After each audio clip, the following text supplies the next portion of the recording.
ማለት ነው። ስለዚህ ሪፖርት መልክ ወደ ላይ መሄድ ያለባቸው ሪፖርቱን ስናዘጋጅ አካተን የምንልካቸው ይሆናል ማለት ነው። ስለዚህ እንዲሁ ከምንበተን ነው እንጂ አንዳንዱ ለእኛ አሳይመንት የተሰጠ ነው፣ እሱን እንትን እንላለን።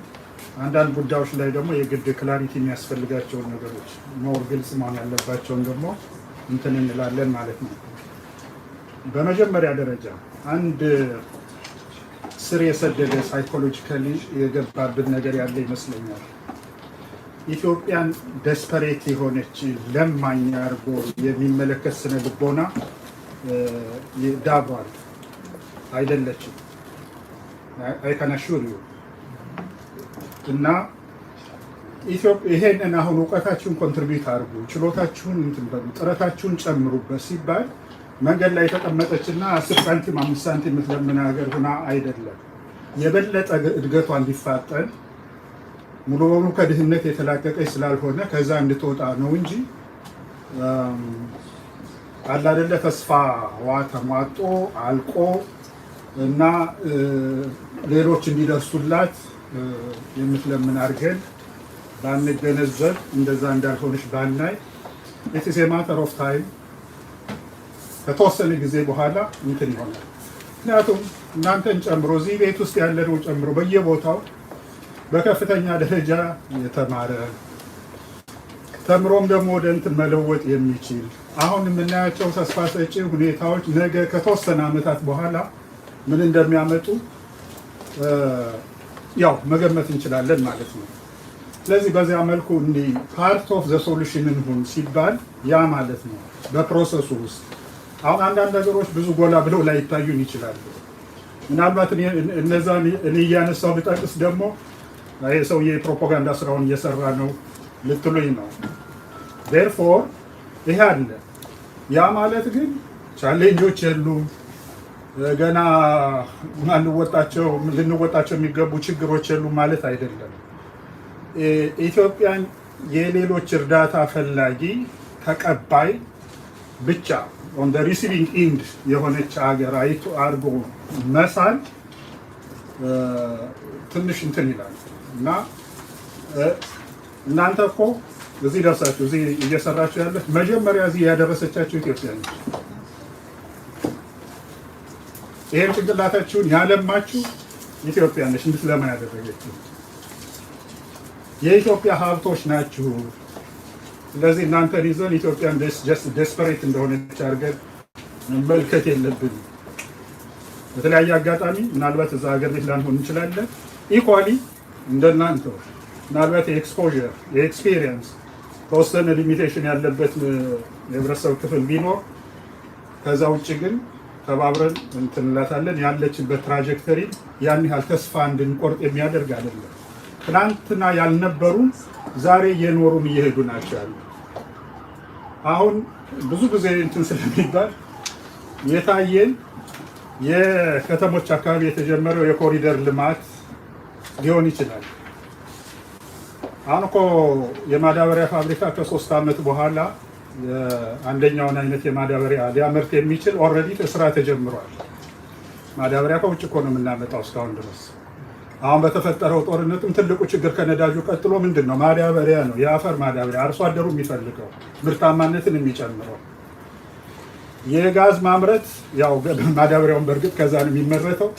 የተጀመረበት ሁኔታ ነው ያለው እና ጋዝ ነዳጅ ምናምን ከውጭ አሁን ጦርነት ከተከሰተባቸው ሀገሮች አካባቢ ነው ስናስገባ የነበረው።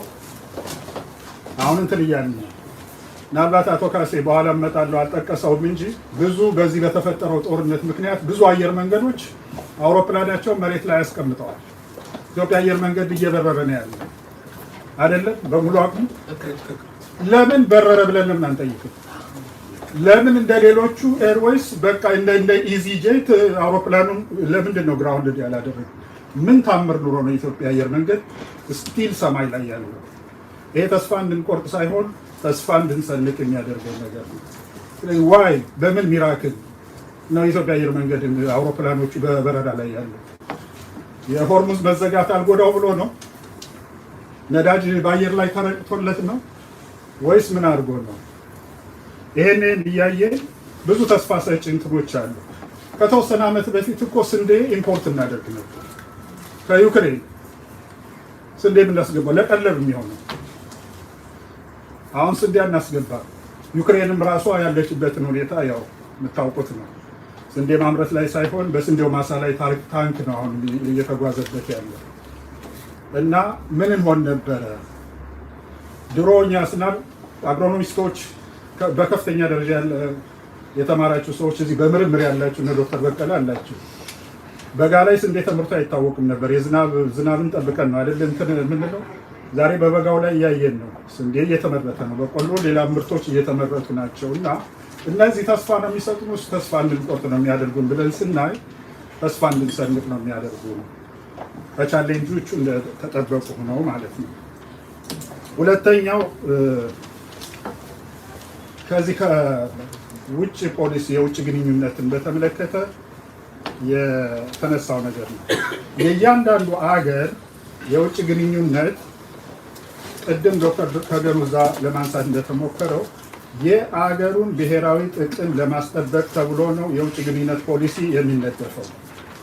ስለዚህ አገሮች የየራሳቸው ከየራሳቸው ብሔራዊ ጥቅም ጋር የሚጣጣም ብሔራዊ ጥቅማቸውን ሰርቭ ሊያደርግ የሚችል የውጭ ግንኙነት ፖሊሲ ነው የሚቀርጹት። አገሮች ደግሞ ያንን ሲቀርጹ ካለባቸው ኦፖርቹኒቲ ካለባቸው ቻሌንጅ ተነስተው ነው። ፎር ኤግዛምፕል ኡጋንዳ እና ኢትዮጵያ ተመሳሳይ ቻሌንጅ የለባቸውም። ተመሳሳይ ሁኔታ ውስጥ አይደሉም የውጭ ግንኙነትን በተመለከተ። ስለዚህ የኡጋንዳው እንትን ይሆናል፣ የዛኛው ለዛ ነው የተለየ ይሆናል ማለት ነው። ለነገሩ የኡጋንዳው ሰውዬ ጀነራል ሙዚ ጠዋት የተናገሩትን ከሰዓት ይደክሙታል ወይ? ያ ለምታውቋቸው እኛ ስለ የሚናገረውንስ ነገር የሚያውቅ ሰውዬ ነው ወይ?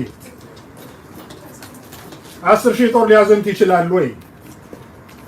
10,000 ቀርቶ 10 ሰው እንትን ከኡጋንዳ ማዶዛ ኤርፖርቱ ኤርላይን ያለበት ኢንተርቪ ላይ ማድረስ ይችላል ሰውዬው? ዘጋይ ሂምሰልፍ አይ ኖ ሂም።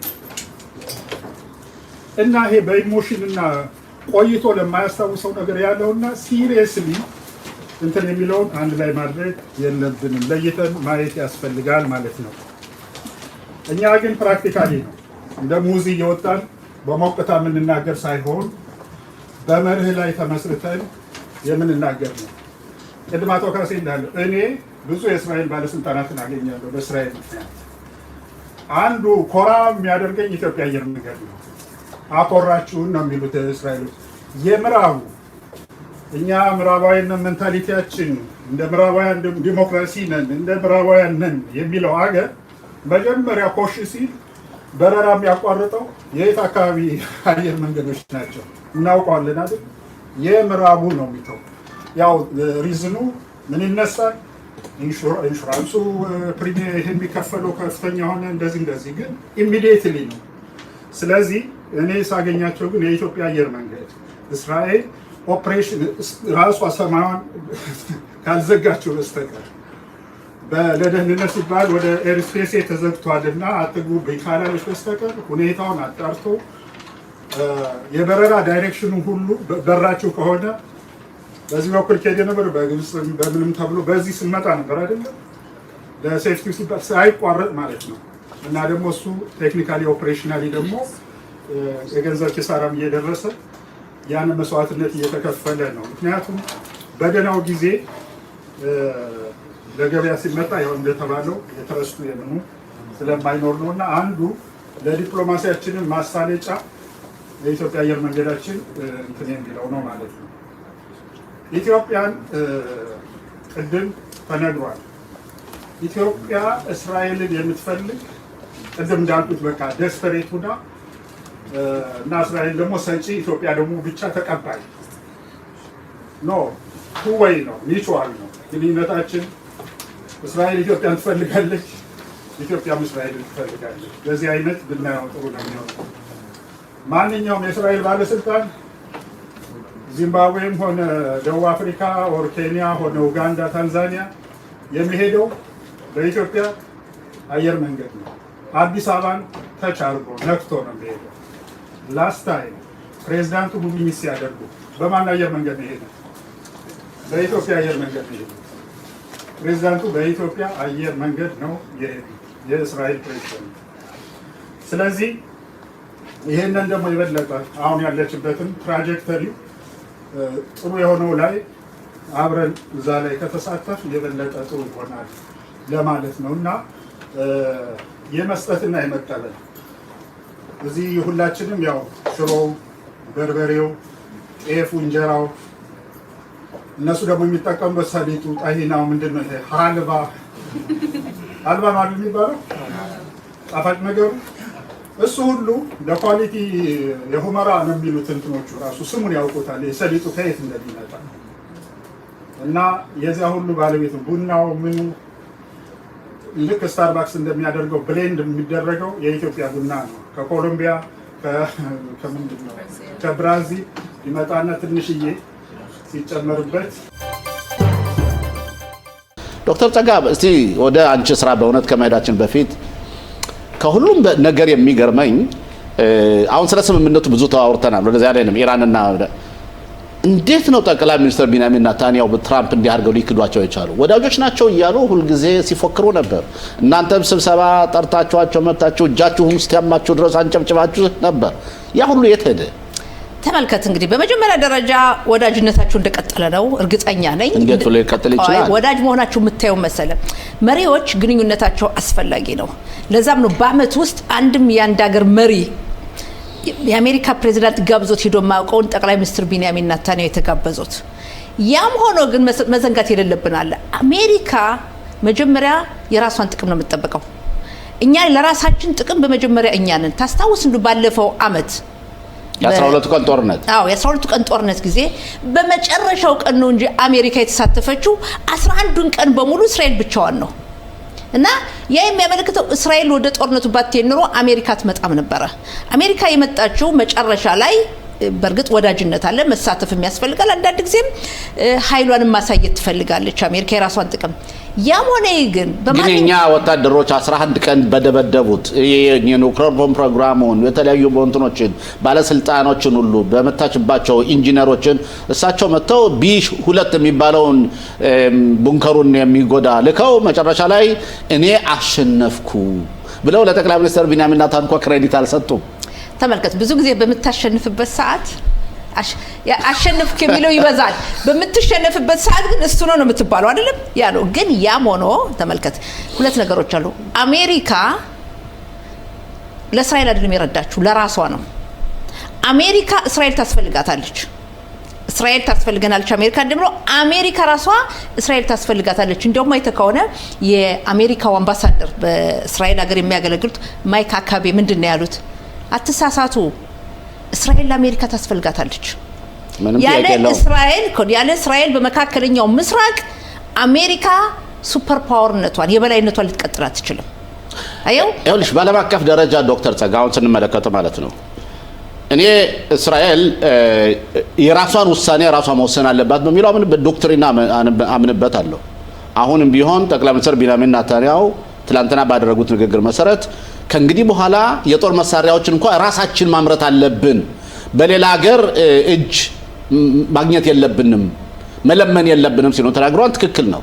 ያውልሽ አውሮፓ ሀገሮች አንድ ወዳጅ የለንም አሁን ባለንበት ሁኔታ። ራሻ ምን ጊዜም ቢሆን የኢራን የናንጨብጫቢዎች ናቸው የታወቀ ነው። ኤዥያ የለንም። ማን አሜሪካ ነበረች። አሜሪካ ደግሞ አሁን እያሳየችን ያለው ጀርባ እየሰጠችን ነው። ምንድነው ነገሩ? በመጀመሪያ ደረጃ ሽሎሞ ጠንካራ ሆነን ተፈርተን አይውደዱን።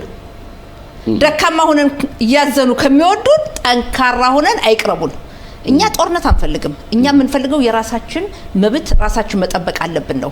አሁን ቅድም እንዳልነው ቆይ ልንገር የአሜሪካ እስራኤል ለአሜሪካ የምታስፈልገው ምንድነው? በመረጃ በኩል ከእስራኤል የምታገኘውን መረጃ አሜሪካ ራሷ ማግኘት አትችልም። ከእስራኤል የምትቀበለው በተለያዩ ሰዎች ስትሄድ በቆዳ ስፋት ትንሽ ብትሆንም በብዙ የቴክኖሎጂ ውጤቶች ሄድክ እንደሆነ የእስራኤል ተሳትፎ በጣም ከፍተኛ ነው። ስለዚህ ጠቅላይ ሚኒስትር ቢንያሚን ኔታንያሁ አንደኛ አገራችን አሳልፈው አይሰጡም። ካሁን በፊት ከኦባማ ጋር የነበረውን ክርክር ታስታውሳለህ? ግን አሁን ከተደረገው በነገራችን ላይ ስምምነት እና ከኦባማው ስምምነት ኦባማው የተሻለ ነበር አልነበረም የተሻለ አልነበረም። በኦባማ ስምምነት ቢሆን ነው ኢራን እስካሁን የኒውክሌር ጦር መሳሪያ ይኖራት ነበር። ነገር ኢራን የኒውክሌር ጦር መሳሪያ ባለቤት ትሆን ነበር በኦባማ ስምምነት። ስለዚህ በባይደን ጊዜ ማይተናል። መጀመሪያ ጥቅምት 7 ቀን ሐማስ በገባበት ሰዓት ከአዛ ወደ እስራኤል መጀመሪያ ረዱ፣ መጨረሻ እርዳታ ሲያቋርጡ ጠቅላይ ሚኒስትር ምንድነው ያሉት? ሲሆን ይርዱነ፣ ካረዱነ ሲሆን መሳሪያ ያለነ፣ ካልሆነ በጥፍራችንም ቢሆን እንዋጋለን። ስለዚህ ጠቅላይ ሚኒስትር ናታንያሁ ያሉት እውነታቸውን ነው። ከእንግዲህ በኋላ ይቅርታ ተሽልሞ ከአሜሪካ መሳሪያ መጠበቅ የለብንም። ራሳችን የመስራቱ ችሎታ አለን። ራሳችን መፍጠር እንችላለን። እስራኤል ቴክኖሎጂው አላት። እስራኤል እውቀቱ አላት። ስለዚህ ይስጡነ አይስጡነ ግን ዶክተር ጸጋ ኦባማ ባደረጉት ስምምነት ጠቅላይ ሚኒስትር ቢንያሚን ኔታንያሁ በመቃወም ከአሜሪካ ኮንግረስ ሄደው ኤፓክን የተለያዩ ሎቢ ድርጅቶችን ተናግረው ሪፐብሊካኖችን በሙሉ አሳምነው ነበር። አሁን ግን ያለው ስምምነት ከቀጠለ ተስፋ የማደርገው ይህ ስምምነት እንደማይቀጥል ነው። ኦኬ ምናልባት ከኖቬምበር በኋላ ሊቀየር ይችላል። ካልሆነስ ይህ የኛ ጠቅላይ ሚኒስትር ቢንያሚን ኔታንያሁ ወደ ምርጫ እየሄዱ ነው። የምርጫው የዚህ ስምምነት ኢፌክትስ ምን ሊሆን ይችላል ለምርጫው? በመጀመሪያ ደረጃ ራሱ በአሜሪካ አሁን የአሜሪካ ትራምፕ ለፖለቲካቸው ነው። በሚቀጥለው በህዳር ወር ምርጫ አላቸው በኮንግረስ በዛ ነው። በራሳቸው ፓርቲ ውስጥም ከፍተኛ ነቀፌታ እየቀረበ ነው። ይሄን ስምምነት ማድረጋቸውን ብትወስድ እንደ ሴናተር ክሩዝ ብዙ የሪፐብሊክ ሴናተሮች ተመራጮች ትራምፕን እያወገዙ ነው፣ እየተቃወሙ ነው። ምክትል ፕሬዝዳንታቸው በመጀመሪያ ያሰሙት ንግግር በእኛ ላይ ብቻ ሳይሆን በአጠቃላይ በይሁዲ ህዝብ ላይ ንቀት ነው የተሞላበት። አሁን ግን እንደገና መቀልበስ ጀምረዋል። ለምንድን ነው መቀልበስ የጀመሩት? ከሁለት ቀን 3 ቀን በኋላ ወደውን ነው አቋማቸውን ለውጠው አይደለም። የሚቀጥለውን የፖለቲካ ውድቀታቸው ግን ነው። ግን ዶክተር ጸጋ አሁን አንድ ጥያቄ ልጠይቅሽ ነው፣ ከዛ ወደ ስራሽ ጉዳይ እንመለሳለን። የሆነ ጠቅላይ ሚኒስትር ቢንያሚን ኔታንያሁ የኦፖዚሽን ፓርቲ ሊቀመንበር በነበሩበት ጊዜ ለተወሰነ ጊዜ 1 ዓመት ተኩል ያህል ባይደን ከኢራኖች ጋር ድርድር አድርገው ነበርና እዛ ላይ ጠቅላይ ሚኒስትር ምንድነው ያሉት? ላፒድ እና ቤኔት እንቅልፍ ዟቸው ተኝተው ኢራኖች ጋር ስምምነት ባይደን እያደረገ ነው ብለው ነበር። አሁንስ ከትራምፕ ጋር እንዴት ነው? እሳቸው ተኙ ማለት ነው? ያ መጨረሻ ላይ ስምምነት አልተስማሙም። ተመልከት፣ ጠቅላይ ሚኒስትር ናታንያሁ ለዛ ያሉትን በእሳቸው ላይ ሆነ አይደለም። ጠቅላይ ሚኒስትር ቢንያሚን ኔታንያሁ አንድም ጊዜ በሀገራችን ጥቅም ከሆነ አሜን ብለው አልተቀበሉም። አሁንም ቢሆን ትራምፕ በሊባኖስ ጉዳይ ያነሱትን አልቀበልም ነው ያሉት። በይፋ ነው የተናገሩት ጠቅላይ ሚኒስትር ኔታንያሁ። ለምን የሊባኖስ ጉዳይ የህዝቡላህ ሽብር ፈጣሪ ድርጅት እኛን እንደሚጎዳን ይታወቃል። አየው ድንበራችን ያለውነን ኢራን በሊባኖስ ምድር ልታዝ አትችልም። ይሄን አንቀበለው ነው። ስለዚህ ወደ ሌላው ቤኔትና የኢር ላፒድን ከጠቅላይ ሚኒስትር ጋር ማወዳደር አይቻልም። እሱ አቋምሽ ነው የታየ ነው እንጂ ተሽሎሞ በህዝብ እኮ የታየ ነው። 1 ዓመት ተኩል ብቻ ለምን ቆዩ? ጠንካራ መሪ ቢሆኑ ነው አይቆዩም ነበር። ኦኬ ዶክተር ጸጋ አሁን ለምርጫ ልናይ ነው እንግዲህ የሚመጣው ምርጫ ውጤት እናያለን። ዶክተር ጸጋ በትላንትናው ዕለት ያን ፎቶዎችን አይቼ ነበር። አንቺ ካደረግሽላቸው አቀባበሎች ወደ ከ16 ዓመት ጋር የመጡ የከንቲባ የአፍሪካ ሀገሮች መሰሉኝ ብዙዎቹና መጥተው ነበርና አንቺ አስተናግደሻቸው ነበር። መጀመሪያ ብራቮ። ብዙ ጊዜ የአፍሪካ መሪዎች ወይም የአፍሪካ ከንቲባዎች አመለካከቱ የእስራኤል ህዝብ አመለካከት በአፍሪካ ላይ ያለው ጥሩ ነገር አይደለም እና አንቺ አቀባበል ተቀበለሻቸዋን፣ አስተናግደሻቸዋን፣ ፎቶ ተነስተዋን። እነሱ ደግሞ የአፍሪካ ሀገሮች ደግሞ ትንሽ የእስራኤል ዲሞክራሲ ምን ማለት እንደሆነ እንዲማሩ ማድረጉም አንዱ ጥሩ ነውና እንዴት ነበር? ትንሽ ለተመልካቾቻችን ገለጽላችሁ። ተመልካቾች ነው በመጀመሪያ ደረጃ በክነሴት አባልነት በፓርላማ ስትቀመጥ የሀገርን ጥቅም መጠበቅ አለብህ። ለምሳሌ ያክል በህብረተሰባችን ዙሪያ ያለውን የፖለቲካውን የሀገሩን ውስጥ እንተውና ከዛ በተጨማሪ ዋናው የመጀመሪያው የህብረተሰባችን ጉዳይ ነው። መረጣኝ የህብረተሰቡን ችግር የማውቀው የህብረተሰቡን ችግር ለመፍታት ብዙ ህግጋቶችና ስራዎች እንደሰራው ታውቃለህ። የውጭ ጉዳይ በተመለከተም ብዙ ሂደቶችን አድርጌያለሁ። አንደኛው ብነግርህ የአይፒዩ የዓለም አቀፍ የፓርላማ ድርጅት የዛ እስራኤል ተወካይ ሆኜ ነኝ። በዚህ ጉዳይ ላይ ብዙ ሀገሮች እጃለሁ ከተለያዩ ሀገራት ጋር። በዛ በሄድኩበት ሰዓት ብዙውን ጊዜ የአፍሪካ ሀገራት እስራኤልን ሊቃወሙ ያሰቡትን በዚህ መድረክ ላይ ለማሳመን ችያለሁ። አቀራረብህ ሁሉ ነገር አሁን በዛ ምክንያት ባለፈው አመት እዚህ ሀገር የሚያገለግሉ የ16 ሀገር አምባሳደሮችን የአፍሪካ ሀገር አምባሳደሮችን ገብዣቸው ነበር በክነሴት እና በሰፊው ውይይት ነበረ። አሁን ደግሞ የእስራኤል ውጭ ጉዳይ ሚኒስትር በየጊዜው ሰዎችን ይጋብዛል። በትላንትናው ዕለት ያያቸው ፎቶግራፋቸውን ከኔ ጋር የተገናኙት በክነሴት ከ16 ሀገር የተውጣጡ የ16 ሀገር የአፍሪካ ሀገር የዋና ከተማዎች ከንቲባዎችን ይመጡት። አዎ እና እስራኤል እንዲያዩ በእስራኤልም ብዙ ነገሮች ለምሳሌ የምታስታውሰው 2-3 ሀገር ብትጠቅሽነን ታንዛኒያ፣ ኡጋንዳ፣ ማላዊ ብዙ ሀገራት አይቮሪ ኮስት ብዙ ሀገራት ነው የመጡና በጣም ደስ የሚል ነበር። ደቡብ አፍሪካ መጥተው ነበር በነገራችን ላይ አይመጡ ደቡብ አፍሪካ አልነበሩም። የፖለቲካ አቋማቸውን ታውቃለህ። ግን እነዚህ የመጡት በጣም ደስ ያለኝ የነበረው ነው ውይይት የአፍሪካ እኔ ማምንበት አንድ ነገር አለ። ለወደፊቱ አፍሪካ ከፍተኛ የሆነ የማደግ እድል አላት። በአፍሪካ 54 ሀገራት አሉን። 54 ሀገራት ብቻ ሳይሆን የህዝቡ ቁጥር ብዙ ነው። የህዝቡ ቁጥር ብቻ ሳይሆን ደግሞ ወጣት ነው አብዛኛው እና ወጣት ባለበት ሀገር ብዙ ነገሮችን መለዋወጥ ይችላል።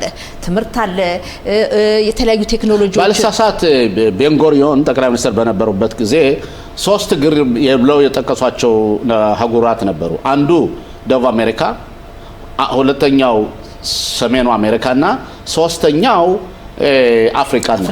ምክንያቱም አውሮፓን ያላመኑባቸው ተቅለዋዋጭ ስለሆኑ ከዛም ደግሞ በ6 ሚሊዮን ይሁዲዎች እዛ ስለተጨፈጨፉ ነበርና በዚህ ፖሊሲ ምክንያት ሶሌል ቦኔ የተለያዩ አደረጃጀቶች ሁሉ በአፍሪካ ውስጥ ስራ ሲሰሩ ነበር። በጣም ጥሩ ትውስታን ያለው በአፍሪካ ሀገሮች ላይ እና ያን ወደ ኋላ ለመመለስ ነው አሁን እናንተ እየሰራችሁ ያላችሁ። ተመልከቱ፣ መጀመሪያ ደረጃ እንተ እንዳልከው በእስራኤልና በአፍሪካ ሀገራት ጥሩ ግንኙነት ነበር። በጣም ጥሩ ግንኙነት ከ73 ዓመተ ምህረት 74 መቼ ነው የተበላሸው?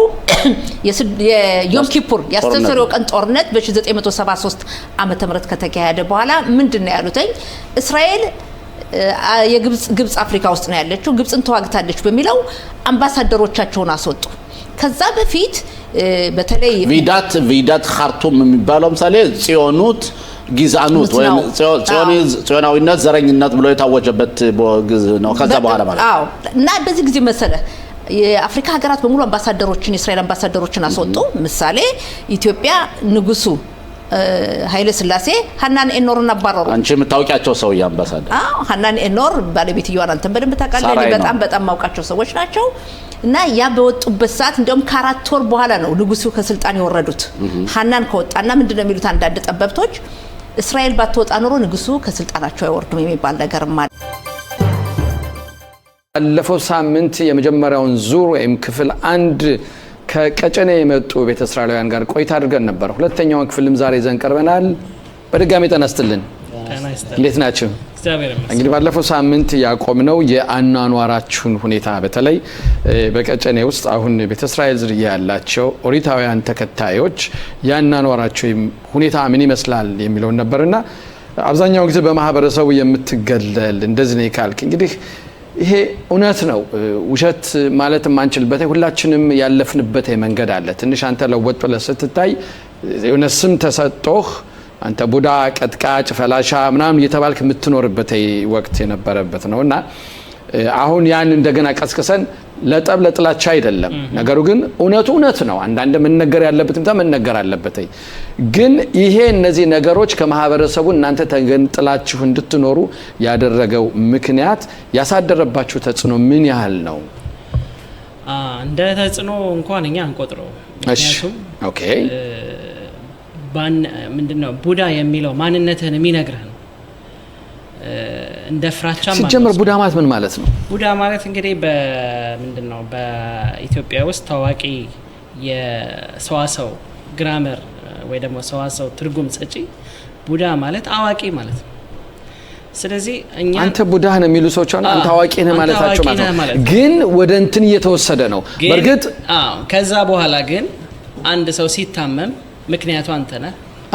ህፃናት ሲታመሙ ምክንያቱ ያ ሰው ነው።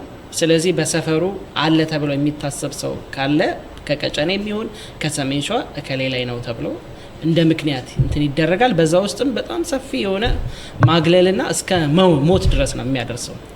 ስለዚህ ይሄ ስም ለኛ ማንነታችንን የመለሰልን ነው።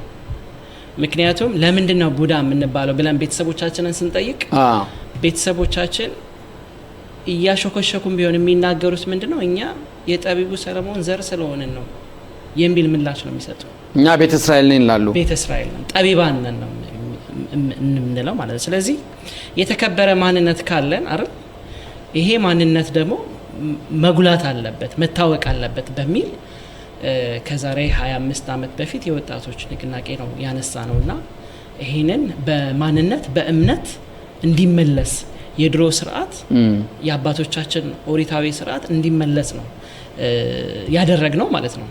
ስለዚህ ይሄንን ስርዓት ለመመለስ 1 2 3 ብለን ተሰባስበን ነው በነ ቴዲ በለጠ በእነሱ መስራችነት እና ከዚህ በፊትም አሉ ሰዎች በእነሱ ጉብዝና ብርታት ነው ዛሬ እዚህ ደረጃ ላይ ደረስነውና እስከ ዛሬ ድረስ 25 ዓመት ሙሉ ለምን አልታወቃችሁም ለሚለው ብዙ 25 ዓመት ብቻ ሳይሆን እንግዲህ ከዛ በፊትም አለ እኛ አሁን ከ18ኛው ክፍለ ዘመን ጀምሮ የምናወራ ከሆነ እንግዲህ ያመጣጡን በዛን ሰዓት እንግዲህ እየተደበቁ ኦኬ ሊኖር ይችላል። ምክንያቱም የተደብቆ መኖር ራስን ለማግደል ራስን ሊፈጠር ከሚችል ወቅታዊ አደጋ ማለትም እንችላለን። ምክንያቱም አንድ ሰው በማንነት አንተን ካገለለ ላንተ ራስ አደጋ ነው። ምክንያቱም ከማህበረሰቡ ውስጥ ገልሏል ለይቷል ማለት ነው። ምክንያቱም ይሄ ያለ እንዳለ ሆኖ ግን እስከዚህ ድረስ ዞሮ ነው። አሁን ለምሳሌ ነው በሌሎች የኢትዮጵያ ሀገር ክፍል በትግራይም ሆነ በጎንደርም ሆነ በወሎም በጎጃምም ሆነ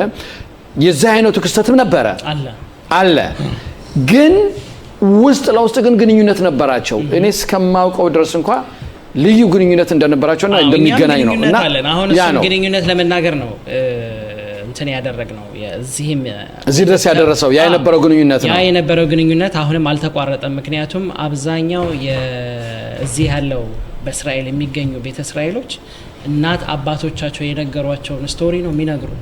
ምክንያቱም የኛ ታሪክ 40 ወፍጮ መገጭ ላይ የሚባል ቄስ አብዩ አንስተውታል፣ ራብ ሞሼ ተናግረውታል። ይሄንን ታሪክ እየሰሙ ነው ለኛ ዛሬ የሚነግሩን ማለት ነው። ስለዚህ ከደንቢያ ሲነሱ ይሄ 40 ወፍጮ ቀብረው እንመለሳለን ብለው ለጦርነት ወጥተው ነው ያኔ ነው የተቋረጠው ማለት ነው። ከዛ በኋላ እንግዲህ 18ኛ ክፍለ ዘመን ከአጼ ቴዎድሮስ በፊት ኢትዮጵያ እንግዲህ ዘመነ መሳፍንት ነው። ሁሉም የየአካባቢው ገዢ ነው ያለው። ስለዚህ አንድ ሰው ተቋረጠ ማለት ድጋሚ ወደዛ ለመመለስ በጣም ከባድ ነው። በተለይ ደግሞ እንደኛ ጠቢባን የሚፈለግ ከሆነ ለስራ ለምናምን ወደ ሀገሩ ለመመለስ ከባድ ነው የሚሆንበት ማለት ነው። ስለዚህ አባቶቻችን በዱር በገደሉም ሆነው በህይወት አቆይተውታል ይሄን ዘር ማለት ነው። ስለዚህ ይሄን ዘር ነው ለኛ አምጥተው ያስረከቡን። ምክንያቱም እኛ ስንጋባ እርስ በርስ ነው የምንጋባው። ማንም ከሌላ ውጪ ሄዶ አይጋባም። ስለዚህ ይሄኛውን እየጠበቁ ሊኔጃችን እየተጠበቀ መጥቶ ከዛ በህይወት እና በታሪክ ለታሪክ የበቃው ማለት ነው። ስለዚህ እኛ ምን አድርገናል ከዚህ በፊት እንግዲህ ቅድም እንደነገርኩ ከዛሬ 14 ዓመት በፊት ዶክመንተሪ ፊልም በእስራኤላዊት አይሪን ኦርለንስኪ የምትባል ዶክመንተሪ ፊልም ዘ ሂድን ጁስ ኦፍ ኢትዮጵያ ባለጅ ድብቁ የኢትዮጵያ ይሁዳውያኖች የሚል ከዛ በኋላ ደግሞ ዳንኤል በለጠ ጠቢባን ከሰሜን እስከ ሸዋ የሚል መጽሐፍ፣ ሁለተኛ ደግሞ ማልካሻ ብታ የሰራችው ናፍቆት የሚል ስለኛ ማህበረሰብ ታሪኩ እንዴት እንደመጣ እንዴት ድብቅ እንደሆነ የሚያሳይ መጽሐፍ ተጽፏል ማለት ነው። ጀሩሳሌም ፖስት ላይ ቀርበናል ከዚህ በፊት እና ለኦልሞስት ለ15 ዓመት ሙሉ የእስራኤል መንግስት ይወቁን ቤተ እስራኤሉ ይወቁን እያለን እየወተወትንም ነው፣ አሁን እየታወቀንም ነው። ስለዚህ የመጣ ነው ችግር ብቻ ለመናገር ሳይሆን ቤተ እስራኤል ከየት እስከ የት የሚለውን በሃይማኖቱ አሁን ራብ አለን፣ ራብ ሞሼ ባሩክ እኛን ያስተምሩናል፣ ነቄስ አብዩ ይመክሩናል፣ ሁልጊዜ እንዲያርጉ እያሉ እንትን ይሰጡናል ማለት ነው። ስለዚህ ብዙዎቹ እናንተ እስከዛሬ የት ነበራችሁ ሲሉን ኦፍ ኮርስ የት ነበራችሁ ጥሩ ጥያቄ ነው፣ ግን የተገለል ነው የሞት ነው እኛ ነን አይደል? ስለዚህ በህይወት አለን ብለን ነው ዛሬ የመጣ ነው ማለት ነው። ስለዚህ በህይወት አለን ብለን የመጣ ነው፣ ማንነታችን ይታወቅልናል። አቶ ቴድሮስ ቅድም ምናልባት ኤልዳድም ትመልስልኝም ትችላለህ። ስለ መርገም በመጣ ቁርስናክ እንግዲህ ዳንኤል በለጠንም አውስታችኋል። ዳንኤል መጽሐፉ ላይ አንድ የጻፈው ነገር አለ። ያው መርገም በሚወጣበት ሰዓት ምን እንደሚደረግ ስርዓቶች አሉ። በዛ ስርዓት ላይ የተናገረው ምንድነው? ያው የተለየ ቤት እንዳላት ለመርገም ጎጆ የተለየ ቤት እንዳለው ከዛ እንደሚወጣና መጨረሻ ላይ ሰባተኛ እንቆ ወይም ስትጸዳ ባህር ውስጥ ሄዳ ወንዝ ዳር ትጠልማለች። አዲስ ልብስ ለብሳ በእሳት ተለብልባ ትመለሳለች ወደ ባህሩ የሚባል ነገር አለና እንደው ይሄ ነገር እንዴት ነው? ትንሽ ከተለምዶ ከመጣው ካም በፊት ከምናውቁት ለየት ያለ ነገር ነው አለና እንደው ስለዚህ ሰፋ አድርጋችሁ ብታብራሩን። እንግዲህ ያው ውሃና እሳት በባለእጅ ቤት የእርክስና ባለእጅ ቤት ባለእጅ ቤት ማለት የጠቢባን በባለእጅ ወይ ደግሞ በእኛ በቤተ እስራኤል ዘንድ ትልቅ የንጽህና መለኪያ ነው። ለምሳሌ እያንዳንዱ ሬሳ የነካ ሰው ከቤቱ ተገልሎ ታጥቦ መጥቶ ነው ወደ ቤተሰቡ የሚገባው አይደል? ያ ማለት ምንድነው? አሁን ላይ በሞደርን ጁዳይዝም ራሱ አለ አንድ ሰው ሬሳ ሲነካና ሳይነካ ምን እንደሚያደርግ። ባልና ሚስት የወር አበባ ላይ ወይ ደግሞ የመርገም ወቅት ላይ ስትሆንና ሳትሆን ሰፓሬሽን ስቲል አሁንም አለ። በዘመናዊ ሐሳቤም አሁን አልጋ ይለያል እንጂ እንደ ድሮ ወንዝ ዳር ሄዶ ምናምን የሚባል ነገር የለም። ስለዚህ የኛ እናቶች ልክ 7 ቀናቸውን ከጨረሱ በኋላ ታጥበው ይመጡና ልክ ምንድነው ቅጠልም ይሆን አንድ ደው እንደ ልክ የሰንበት የሚደረጋል አይደል? የሰንበት ሻማ ሲበራ እንደሱ እጃቸውን ውሃም ነክቶኛል አይደል? በእሳትም ተለብለብ ያለው ከእንግዲህ በኋላ ንጹህ ነኝ ተብላ ወደ ማህበረሰቡ ወደ ቤተሰቦቿ ትቀላቀላለች ማለት ነው። ያንን ለማስገዘም ነው እንጂ ልክ መቃጠል የሚለው ልክ እንደ መለብለም የሚባል ነገር በቀል እንደ እንትን ይሄ ጠባሳ እስኪሆን ድረስ እንደዛ ማለት ግን አይደለም። አሁን አመጣጣችሁ እንዴት ነው? እንግዲህ እኛ የዛሬ የመጣ ነው እዚህ ስቱዲዮ እስራኤል። ወደ ስቱዲዮ የመጣችሁ እኛ ልንጠይቃችሁ ነው። ጭራሽ ወደ እስራኤል ስትመጡ ያመጣጣችሁ ሁኔታ እንዴት ነው? እንዴት ነው የመጣችሁት? እንግዲህ በእስራኤል ስንመጣ ቴዲ በዚህ ትልቅ መልሳለሁ፣ እሱ ይመልሳል። እሺ፣ አመሰግናለሁ። ያው ወደ እስራኤል ለሁለተኛ ጊዜ ነው የመጣሁት። የዛሬ 8 አመት ዳንኤል በለጠ ባዘጋጀው ራስን ማስተዋወቅና የመጽሐፍ ምርቃት ላይ ነበርክ ያኔ? አሰለፍ በነበረበት ሰዓት ነበርኩም ያኔ። አስታውሳለሁ። ያኔም እኛም እንደዚሁ ሄደን በምርቃቱ ላይ አሰለፈን ኢንተርቪው አድርገን ነበር ያኔ። እና ያኔ የተጀመሩ ስራዎች አሁን ላይ ምን ላይ ደረሱ፣ ወደፊትስ በምን መልኩ መቀጠል አለብን የሚለውን ለመወያየት ለመነጋገር እንዲሁም በተለያዩ ቤተ ክህነቶች ተገኝተናል። ከማህበረሰቡ ጋርም ውይይት አድርገናል። ስለ ማንነታችን ገለጻ አድርገናል። የኢትዮጵያውያን ቤተእስራኤላውያን በእስራኤል የሚኖሩ በሃይማኖት ዘንድ አቶ ራብ ውብሸት ጋርም ተገናኝታችሁ ነበር? ከእሳቸው ጋርም ተገናኝተናል። እንግዲህ ጊዜያችን ካላለቀ ከእስራኤሉ ዋና ራቢ ጋራም ለመገናኘት እንግዲህ ደብዳቤ ማስገብተናል። ያንን መልስ እየጠበቅን ነው። ኢራንና አሜሪካ ድርድራቸው እንዴት ነው? እንደው ስናየው አሜሪካኖች ለላ አድርገው ነገሩን በሙሉ ለኢራን እያስረከቡ ይመስላል። ልክ ባለፈው ሳምንት እንደተነጋገር ነው አይቸው እስካሁን ነገሮቹ ከምናውቃቸው ይልቅ የማናውቀው ይበልጣል። ነገሩ ጭገግ ላይ ነው። ምንም ግልጽ የሆነ ነገር የለም። አልፎ አልፎ ፕሬዝዳንት ትራምፕም እንዲሁም ኢራን ባለስልጣኖች የሚናገሯቸው ነገሮች አወዛጋቢ ናቸው። ነገሩ በቅርብ ቀን የሚቋጭ መስሎ አይታየኝም። አንዳንዴም ስንሰማው እንዲሁ እንዴት ነው ለማስ ሚዲያው ተብሎ የሚነገሩ ነገሮች አሉ። ማሸነፍ፣ የማንበርከክ ሌሎችም ነገር በዚህ ፖለቲካ ውስጥ እየተካወኑ ይገኛሉ። ግን እንበላውን እንደው እንደተናገርከው ወደኛ እንደው እንምጣና ነገሩ ዞሮ ዞሮ የተያዘ ነው። የኛ ከፍተኛ ባለስልጣናት ቢሆንም አሸንፈናል፣ ደምስሰናል፣ ድጋሚ እንግዲህ ኃይል አይላቸውም፣ ኃይል አኖራቸውም ከፕሬዚዳንት ዶናልድ ትራምፕ ጀምሮም ስናገርም ብዙ እንደዚህ የተባለ የሚነገር ነገር አለ። ምን ያህል እውን ነው ይሄ? ምን ያህል እውነት ነው ይሄ? ታማኝነት ምን ነው ነው ይሄው ነው ወይስ ለማስ ሚዲያ ተብሎ የሚነገር ጉዳይ ነው ይሄ? ይኸውልህ አንዳንድ የፖለቲካ ሰዎች እንደዚህ አይነት ነገር ሲናገሩ ውስጣዊ ህዝባቸውን ለማጠናከር እንጂ ምድር ላይ የምታየው ለየት ያለ ነው። ለምሳሌ በእኛ እንውሰደውና ጠቅላይ ሚኒስትሩ አሸንፈናል የሚል አባባል ካላቸው በሁለት መንገድ ማየት ይችላል። አንደኛ በወታደራዊ ድርጊት ስትራቴጂካሊ አሸንፈናል፣ እዛ አሸንፈናል ማለት ይቻላል። በድርድሩና በዲፕሎማሲው ግን ወድቀናል።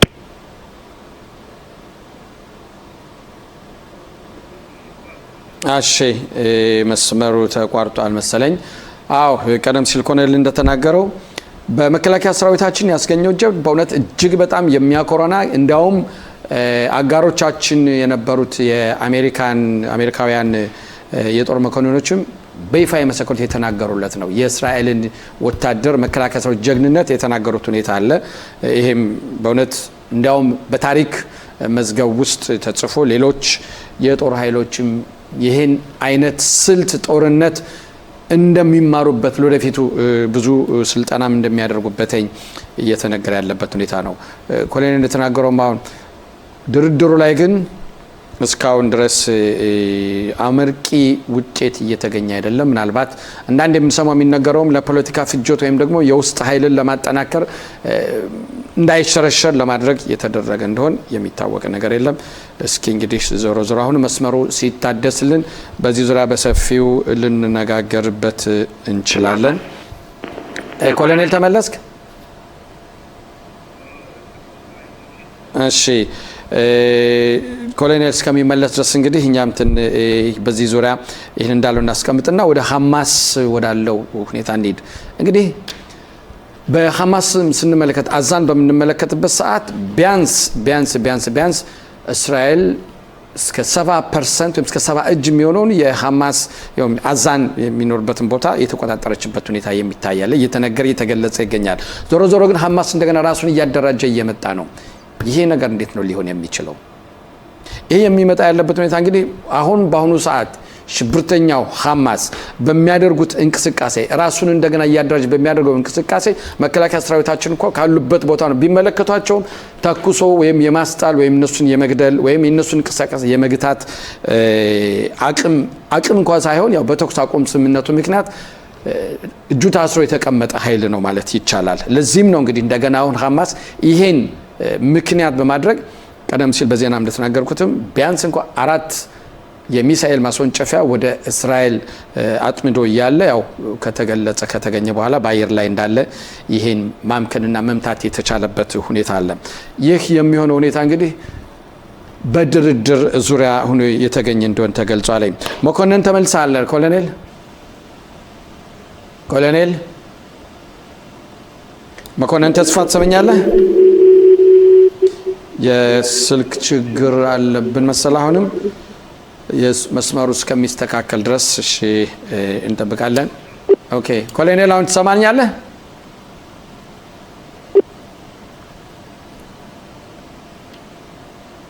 ኮሎኔል መኮንን ተስፋ ትሰማኛለህ? እየሰማኸኝ ነው? ይሰማል። ትንሽ የተቆራረጠ ነው እና ቅድም የዲፕሎማሲው ያልክ ነበር። እንግዲህ እንደምታየው ቀደም ሲል እንዳልኩት ከምናውቀው ይልቅ የማናውቀው ይልቃል። ፕሬዚደንት ትራምፕ ነገሮችን አንዳንዴ ለይስሙላ ብለው የሚናገሯቸው በሌላ በኩል ማስፈራራት አለ፣ በሌላ በኩል እንሰጣቸዋለን። የአሜሪካ ትልቁ ባንክ ከ2 ሚሊያርድ በላይ በአሁኑ ሰዓት ይለቅላቸዋል የሚሉት ምናልባት እነሱን ነገሮቹን ላለማባባስና በአሜሪካ ውስጥም ትልቅ የሆነ ተቃውሞ አላቸው። እንዴት ትልቁ አሜሪካ እንደ ተሸናፊውና መሄዷ ባለፈው ሳምንት እንዳልኩት ነው ሌሎች ይሄን የሚከታተሉ ሀገራት አሉ ታዲያ ለአሜሪካ ይሄ ሁሉ መሳሪያ ያላት ታያላ ነገር እየተባለች ከዓለም አስጠባቂ ተብላ እንደዚህ ስትሆን ለሷም መሸነፍና ውርደት ነው የአሜሪካ ህዝብ ደግሞ እንደምታየው ኩሩ ህዝብ ነው መዋረድም አይፈልግም ነገሮቹ አልተቋጩም የሚል አቋም ነው ያለኝ እንደምታየው ነው በሊባኖስ ድርድራቸው ግን አለ ለምሳሌ አሁን አሜሪካ ከኢራን ጋር በሚያደርጉት ድርድር ውስጥ ላይ አሁን በመጀመሪያው ሰዓትም ከ18 ሰዓት በኋላ የለቀቁላቸው ምንድነው እንደፈለጉት በፈለጉት መንገድ ያላንዳች እንቅስቃሴ ወይም ገደብ ነዳጃቸው እንደፈለጉ እንዲሸጡ የተፈቀደበት ነገር አለ እንደው ይሄ በእውነት ካሁን በፊትም የተናገሩት ነገር ነው ኢትዮጵያ ውስጥ ትዝ ይለኛል ልጅ ያለው ወደ ሱቅ በመላክበት ሰዓት ሱቅ አንድ ነገር ገዝቼ ስመጣ ወይም ባለሱቅንም ወይ ምራቂት ሰጠኝ የምንለው ነገር ነበርና መርቀኝ በየሆነች ትንሽ የሆነ የጉንፋን ከረሜላ ወይ የሆነች ነገር ተቀብለኔ ነበርና ለ18 ሰዓት መጣው ስለተነጋገሯቸው ብቻ በቃ ይሄው ሌላ እንደገና ስጦታ እንዲያውም ይሄም ቀኑ የ60 ቀንም ተጨማሪ ድርድር ጊዜ እንደሆነም ሊጨመርላቸው እንደሚችል የሚናገሩበት ሁኔታ አለ ይሄ ምን አይነት ድርድር ነው የሚያደርጉት አይቸው ሚስጥሩ ሌላ ነው ይሄ ሚስጥር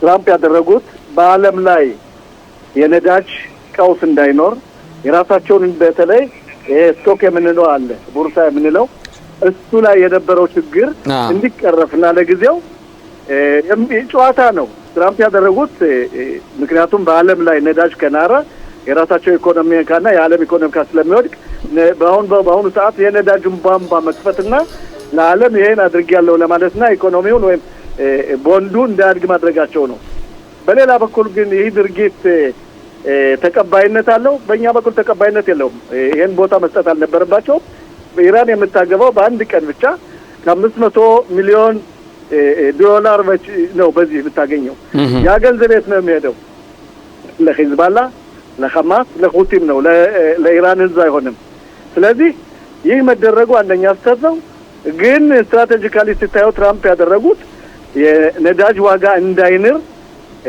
ዓለም ላይ ይሄን አድርጌያለሁ ለማለትና ምናልባት የአሜሪካ ህዝብ የአሜሪካ ጦር እስካሁን ድረስ እንደምታውቀው መካከለኛው ምስራቅ አልለቀቀም በ60 ቀን ውስጥ ድርድር የሚሆን ነው ያ ካልሆነ 60 ቀን ማራዘም ይችላሉ እንደሚመስለኝ ጊዜ ለመውሰድ የሚያደርጉት ነው በእነሱ እጅ ገብተው ኢራናዎች የመደራደር ችሎታቸው ትልቅ ስለሆነ ላቅ ያለ ነው የሚታለሉ ሰዎች አይደሉም በእነሱ አጠፋ መልስ ገብቶ እያታለላቸው ነው የሚል አቋም አለኝ ያን ደግሞ እንግዲህ በሂደት ነው ምክንያቱም ይሄን ያልኩበት ሀያላን ሀገር ናት አሜሪካ ሌሎች ያያቸዋል እነ ኩባ ምንድነው የሚሉት እነ ጃፓን ምንድነው የሚሉት እነ ሩሲያ ምንድነው የሚሉት እነ ቻይና ምንድነው የሚሉት እንግዲህ ይሄ አሜሪካ ትንሹን ሀገር የደከመን የተንቆጠቆጠ ያለቀን የሞተን ሀገር ይሄን ማድረጋቸው ለሳቸው ዞሮ ለእስራኤል ብቻ ሳይሆን ለሳቸው ሽንፈት ስለሆነ ይሄን የሚቀበል ተረስኝም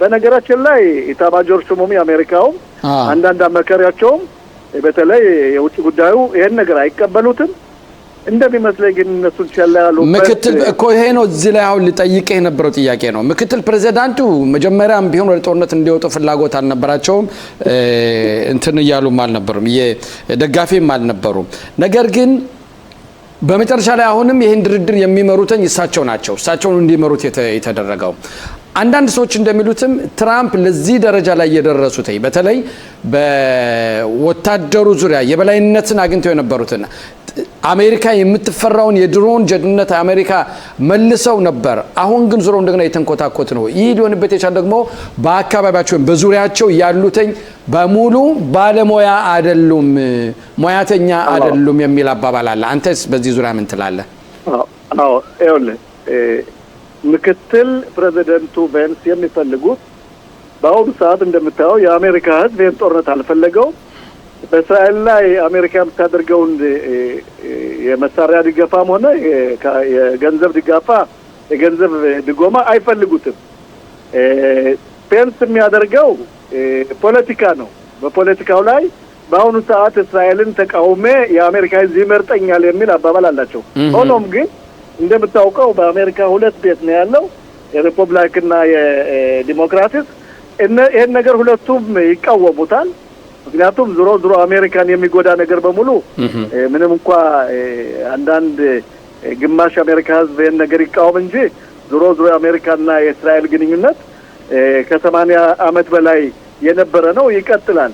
ይሄም ይሆን ነው ፔንስ የሄዱበት አካሄድ አጭር ጊዜ ያላቸው ጥቅመታና ያላቸውን አሜሪካ ህዝብ እንደሚወዳቸው አድርገው ያቀረቡት ዞሮ እሳቸውን ይጎዳቸዋል። የአሜሪካ ህዝብ የሚፈልገው ሀያልነትን ነው፣ ጉልበትን ነው፣ ሀያላ ነገር መባሏን እንጂ ደካማ ሀገር እንዲመሩ አይፈልጉም።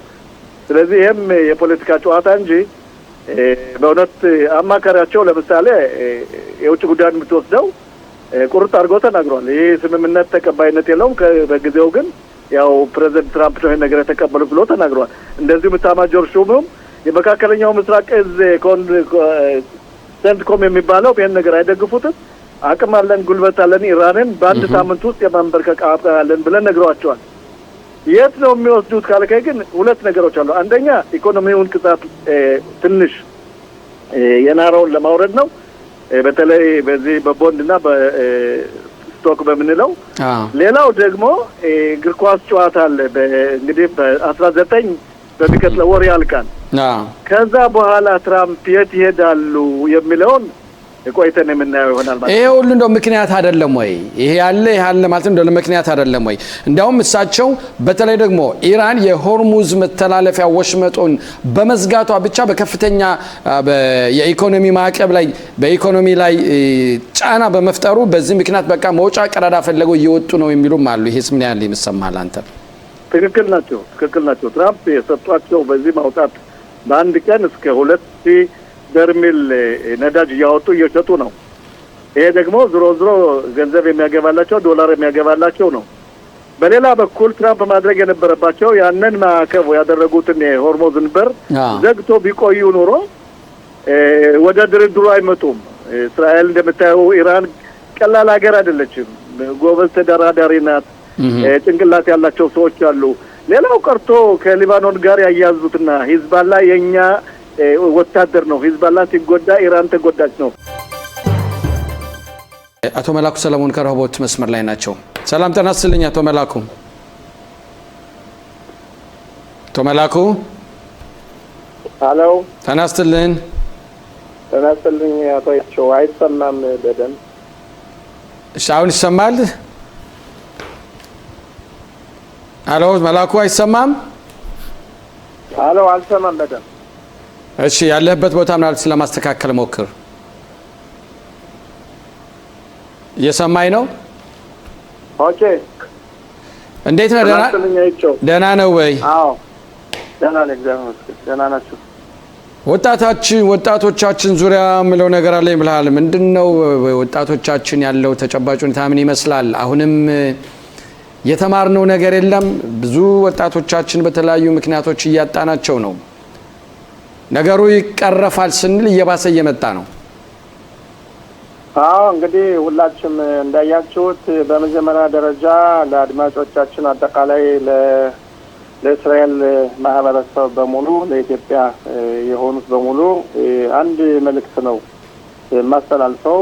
ይህም ደግሞ በወጣቶች የተነሳ ነው እና ከአሁን በፊት የዛሬ 24 ዓመት 5 ዓመት በፊት ሁሉን ነገር አልፈነዋል። ብዙ ልጆቻችን ህይወታቸውን አጥተዋል። በውትድርና እንኳን ቢሞቱ ለሀገሪቱም ለወገንም ለዘመድም አቆርጠው ይሞታሉ። ግና አንድ ወጣት ዝም ብሎ እንደወጣ መቅረት ማለት በጣም ከባድ ነው።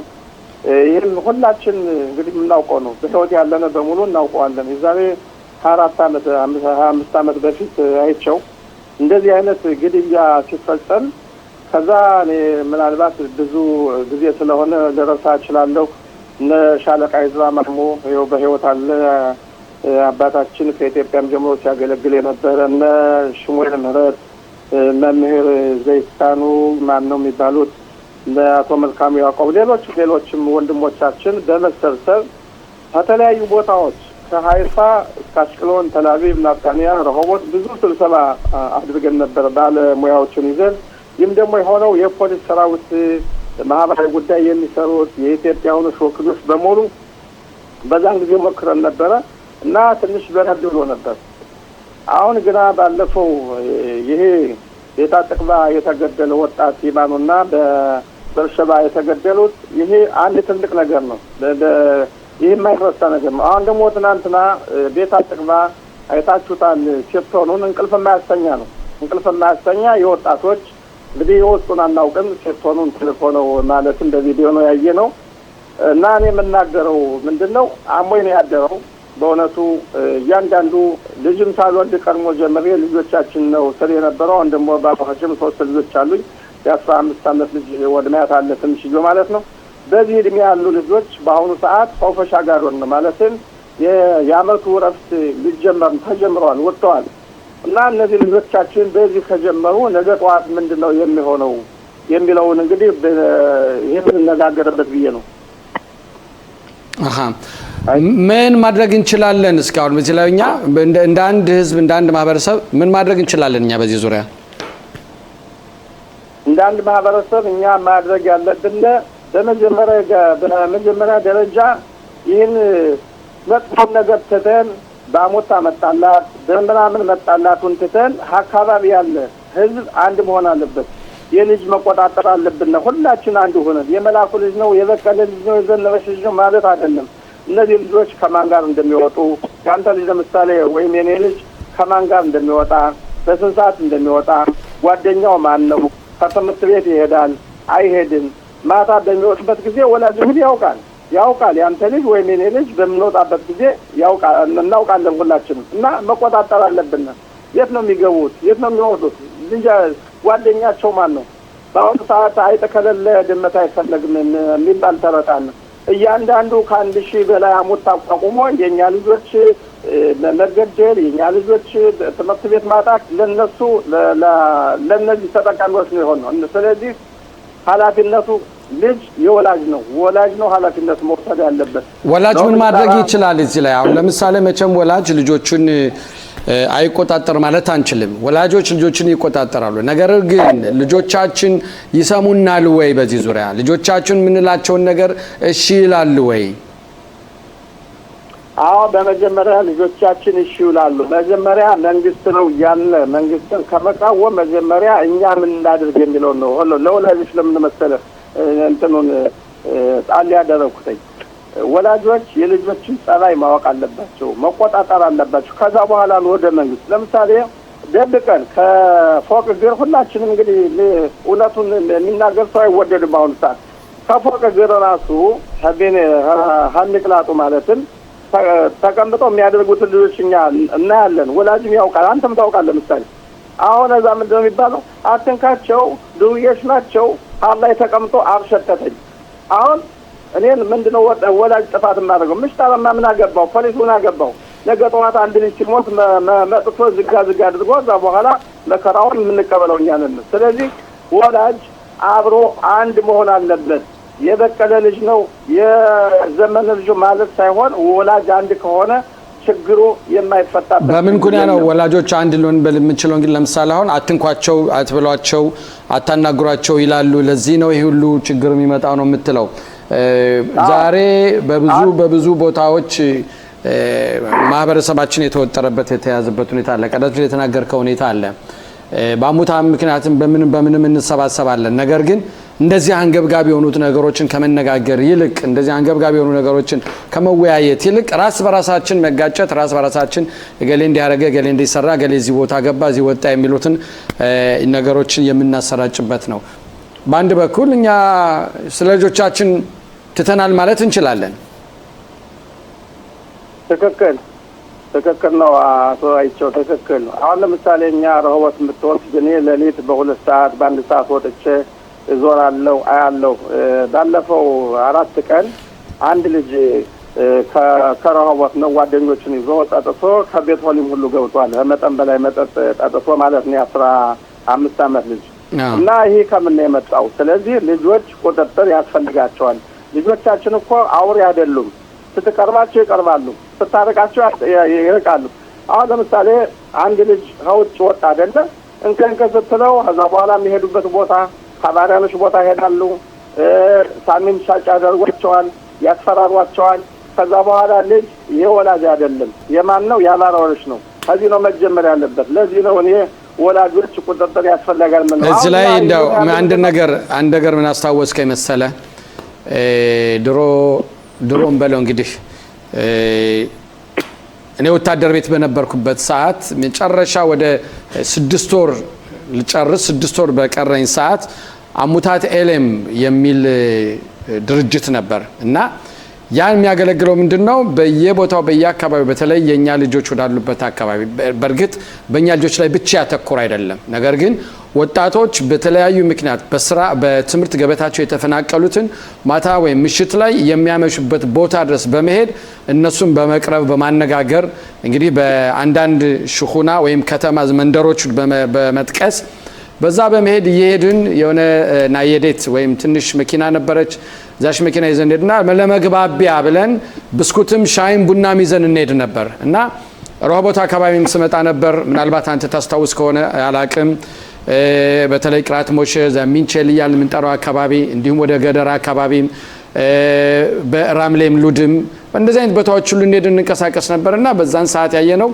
እኛ አላማችን የነበረው ምንድነው እኔ እንዲያውም የወታደር ልብስ ለብሼ ነበር ማገለግለውና በዛን ሰዓት ነው አሁን ማህበረሰባችን ምንድን ያደረጉን እነዚህም አመጣው ለልጆቻችን ሌላ ነገር እያስተማሯቸው ነው እየሰጧቸው ነው ብለው እኛን የተቃወሙበት ወቅት ሁሉ ነበረ። እኛ በዛን ሰዓት እንዲያውም ስንት ልጆችን ነው በዛን ሰዓት ቀርበን አነጋግረን በመነገታውም ከትምህርት ቤታቸው ድረስ በመሄድ የሸኘናቸው የረዳናቸው ተመልሶ ወደ ትምህርት ገበታቸው እንዲመልሱ ያደረግነው አለና አንዳንድ ጊዜ ማህበረሰቡን የሚደረገውን ስራ ያ ሰው የሚመጣል ይረዳም የሚመጣውን ሰው ማን ነው ምንድነው ከየት ነው የመጣ ብሎ ከማጣራት ይልቅ ማግለል የሚደረግ ሁኔታ አለ። ፖሊስ ሁሉ ተደውሎ በፖሊስ የተጠራብን ሰዓትም ነበር ያኔ በወቅቱም ብለው ዛሬም ያ ነገር አለ ወይ? ዛሬም እንደዚህ ነገር የሚደረግ አለ ወይ?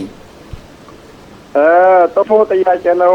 አንተ የተናገርከው አሙታት ኤሌም የሚባለው ከብዙ አመታት በፊት ነው። ታስታውስ ከሆነ ሰርግ የሚሆነው ወይም ተላቪ ወይም ሸለቾን ሌላ ወላም አልነበረም።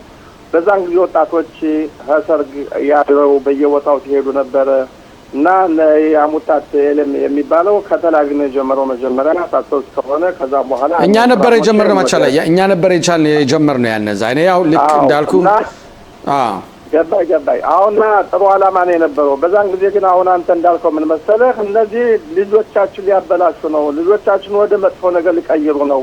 ይሄ ምን መሰለህ አለማወቅ ነው፣ ጠለቅ ብሎ አለማወቅ ነው። የክፋት የተንኮል አይመስለኝም፣ ጠለቅ ብሎ አለማወቅ ነው። አንዱ የሚናገረውን እኛ በጣም የማዝነው በዚህ ህብረተሰብ አንድ ነገር አለ።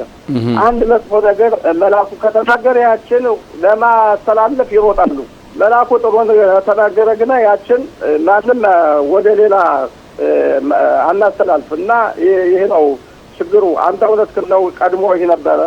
ከዛ ውጭ በእኛ በረሆቦት እኔ ምሳሌ የምወስደው በእኛ በረሆቦት ብዙ ነገር ስብሰባ እያደረግን ከወላጆች ጋር እያደረግን አሁን ለምሳሌ ሊቀ ካህናቱን ይዘን ቄሶቻችን ይዘን ሰላማዊ ሰልፍ ሁሉ የወጣንበት ጊዜ አለ። ዛሬ ረሆቦት ተቀይሯል፣ እንደ ቀድሞ አይደለም። እና ሌሎች ሀገር ነው የምናገረው፣ ሌሎች ሀገር ነው። ለምሳሌ እዚህ ረሆቦት እያንዳንዱ ልጅ የማን ልጅ እንደሆነ አውቃለሁ። ስህተቱን እንኳን ለወላጅ ደውዬ አልናገርም። እኔ ራሴ እጅ አነጋግራለሁ። እኔ የምናገረው ኃላፊነት የምወስደው እኔ ለራሴ ነው የምናገረውን ኃላፊነት የምወስደው እና እነዚህ ልጆች ውትድርና አገልግለው መዳር መኳል ሲገባቸው እኛ የምናተኩረው ሁልጊዜ መከራና ደስታውን ነው። ደመሩ መከራው ደስታው ከሞተ በኋላ አይደለም። ለምንድን ነው እነዚህ ልጆች አንቆጣጠራቸውም የሚል ጥያቄ እንግዲህ ሁሉ ቢነጋገርበት በጣም መልካም ነው እና በአሰቃቂው ድርጊት በዘግናኙ ድርጊት ወጣቶች ከሞቱ ሊቀር ነው መሰለኝ ትውልድ መተካቱ እንደወጡ ነው የሚቀሩት፣ እንደወጡ እየቀሩ ነው እና ይህ ነገር እያንዳንዱ ወላጅ ባይወልድም ይህ ነገር ካሁኑ መታረም አለበት፣ መውጣት አለበት። ከሆነ በኋላ ለምሳሌ ውሰድ አይቸው ይኸው አንዳንድ ጊዜ ጉድና ድንቅ አንድ ሰሞን ይባላል። አንተ መጥፎ ከተባልክ አንድ ሰሞን ነው፣ ጥሩ ከተባልክ አንድ ሰሞን ነው። እነዚህ ልጆቻችን ተገደሉ። በተለይ የየማኑ እንትን ሁሉ በፌስፎን ስለታየ በቪዲዮ ስለታየ ሁሉም ለጊዜው እንደተመልጅ በጣም አለ። ካሁን በኋላ አስተዛዘው አበቃ። አፍጋራ የሚወጣ የለም፣ ሰላማዊ ሰልፍ የሚወጣ የለም፣ ቤት ምሽባት በሚሆንበት ጊዜ የሚሆን የለም። እያንዳንዱ በተለያየ መንገድ ወሰደው። አሁን የምንናገረው ምንድነው? ፖለቲካ ነው። ፖለቲካ አይደለም የምናገረው። እኔ የምናገረው ወላጅ ልጅ አንጀት ነው እና እነዚህ ልጆቻችን ለምን አብረን አንድ ላይ ሆነን የበቀለ ነው የዘነበ ነው የሚለውን ትተን መቆጣጠር አለብን ነው የምለው።